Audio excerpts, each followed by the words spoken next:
ലോക്സഭാ തെരഞ്ഞെടുപ്പിന്റെ പെരുമാറ്റച്ചട്ടം ഇതുവരെയും ഏർപ്പെടുത്തിയിട്ടില്ല. എന്നാൽ ലോക്സഭാ സ്ഥാനാർത്ഥികളുടെ ആദ്യ പട്ടിക പുറത്തിറക്കിയ BJP പൂർണ്ണമായും തെരഞ്ഞെടുപ്പ് അന്തരീക്ഷം സൃഷ്ടിച്ചു കഴിഞ്ഞിട്ടുണ്ട്. രണ്ടാം പട്ടിക തയ്യാറാക്കുന്ന തിരക്കിലാണ് BJP ഇപ്പോഴുള്ളത്.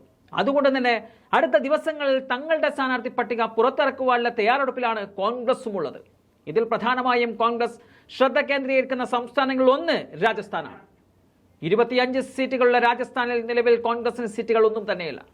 24 സീറ്റുകളിൽ BJPയും ബാക്കിയുള്ള ഒരു സീറ്റിൽ NDA സഖ്യകക്ഷിയായ RLPയുമാണ് ജയിച്ചത്.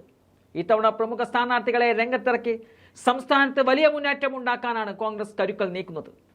അതിന് മുൻ മുഖ്യമന്ത്രി അശോക് ഗെഹ്ലോട്ടിനെയും സച്ചിൻ പൈലറ്റിനെയും ഇത്തവണ രംഗത്തിറക്കാനാണ് കോൺഗ്രസ് നേതൃത്വം ആലോചിക്കുന്നത്. ഇവർ മത്സരിക്കുമ്പോൾ അത് സംസ്ഥാനത്ത് വലിയ മാറ്റം ഉണ്ടാക്കാൻ സാധിക്കുമെന്നതാണ് കോൺഗ്രസ് നേതൃത്വം വിലയിരുത്തുന്നത്. രാജസ്ഥാനിലെ 15 സീറ്റുകളിലേക്കാണ് BJP ആദ്യഘട്ടത്തിൽ സ്ഥാനാർത്ഥികളെ പ്രഖ്യാപിച്ചിരിക്കുന്നത്. ഈ പട്ടികയിൽ ഒരു വനിതാ സ്ഥാനാർത്ഥി മാത്രമാണ് ഉണ്ടായത്. അടുത്ത 10 സീറ്റുകളിൽ കൂടി പ്രഖ്യാപിക്കുമ്പോൾ ഒരു വനിതയ്ക്ക് കൂടി സീറ്റ് നൽകാൻ സാധ്യതയുമുണ്ട്. അതുകൊണ്ട് തന്നെ 4 or 5 വനിതാ സ്ഥാനാർത്ഥികളെയും പരിഗണിക്കുവാനുള്ള നീക്കമാണ് കോൺഗ്രസ് നടത്തുന്നത്. മാർച്ച് 7 ആദ്യ സ്ഥാനാർത്ഥി പട്ടിക പുറത്തിറങ്ങും എന്നതാണ് ഇപ്പോൾ പുറത്തേക്ക് വരുന്ന സൂചനകൾ.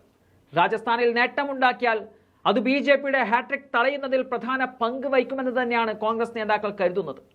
ഭരണം നഷ്ടമായെങ്കിലും രാജസ്ഥാനിൽ കോൺഗ്രസിന് അടിത്തറ ശക്തമാണ്.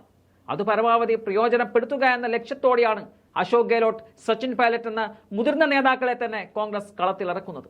ഇപ്പോഴത്തെ സാഹചര്യത്തിൽ കർഷക സമരം BJPയെ വല്ലാതെ ബാധിക്കുമെന്നത് ഉറപ്പാണ്. രാജസ്ഥാനിൽ അതിൻ്റെ അലയൊലികൾ ഉണ്ടാകുകയും അതുപോലെ ജാട്ട് സമുദായങ്ങൾക്ക് ഇപ്പോഴത്തെ സർക്കാരിൽ അതൃപ്തി ഉണ്ടാകുന്ന സാഹചര്യത്തിൽ BJP സർക്കാരിനെതിരായ വികാരം രാജസ്ഥാനിൽ ഉണ്ടാകുമെന്ന കണക്ക് കൂട്ടലിലാണ് നേതൃത്വമുള്ളത്. ഭരണം നഷ്ടമായതോടെ രാജസ്ഥാനിൽ സച്ചിൻ പൈലറ്റും അശോക് ഗെഹ്ലോട്ടും തമ്മിലുള്ള വടംവലി അവസാനിക്കുകയും ഇരുവരും ഒന്നിച്ചു നിൽക്കുന്നതും കോൺഗ്രസിന് ഗുണം ചെയ്തിട്ടുണ്ട്. അതും വോട്ടാക്കി മാറ്റുവാനുള്ള ശ്രമത്തിലാണ് നേതൃത്വമുള്ളത്. ചുരുങ്ങിയത് 10 മുതൽ 15 സീറ്റുകൾ വരെ നേടിയെടുക്കുക എന്നതാണ് രാജസ്ഥാനിൽ കോൺഗ്രസ് ലക്ഷ്യം വെക്കുന്നത്.